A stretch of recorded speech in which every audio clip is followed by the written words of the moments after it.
Welcome back to the Micro. My name is Ebo. Let me be a guide into the world of the very small.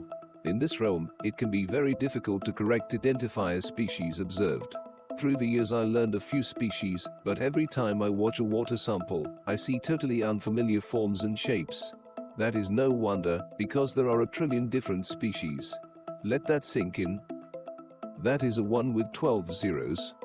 Real scientists don't determine on sight, but have far more sophisticated methods, such as sequencing DNA.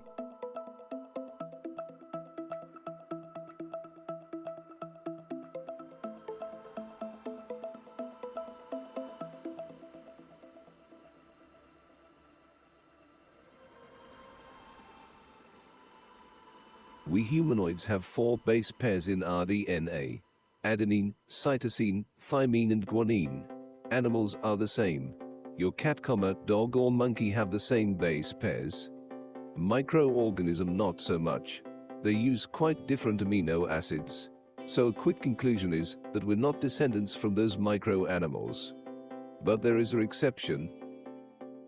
People ask me if these little organisms are sentient. I do not have an answer. The scientific consensus is that they haven't. There is a hypothesis that everything is sentient, even a rock. That would be much, but not null. This resonates with me, maybe. Their movement seems random, but some microorganisms have senses, for example a light-sensitive spot. Their move is depending on the amount of light T receives. Their movement looks slightly more deliberate.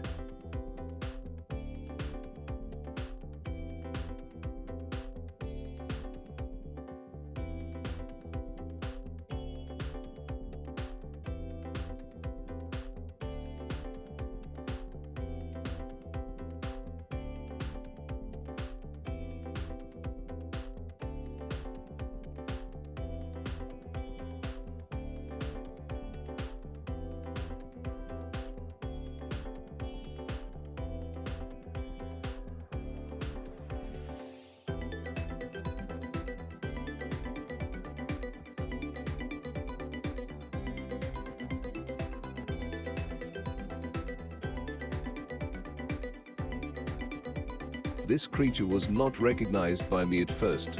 It turned out it is a Stentor Polymorphus. It have no familiar trumpet form, so I didn't recognize my cousin. It is green because it has symbiotic algae. Stentors are like us, they have the same base pairs as we do. As in many freshwater protozoans, Stentor has a contractile vacuole. Because the concentration of salt inside the cell and in the surrounding freshwater is different, Stentor must store water that enters it by osmosis and then discharge it from the vacuole. They can regenerate, and small fragments can grow into full organisms. Each cell has one macronucleus and several micronuclei.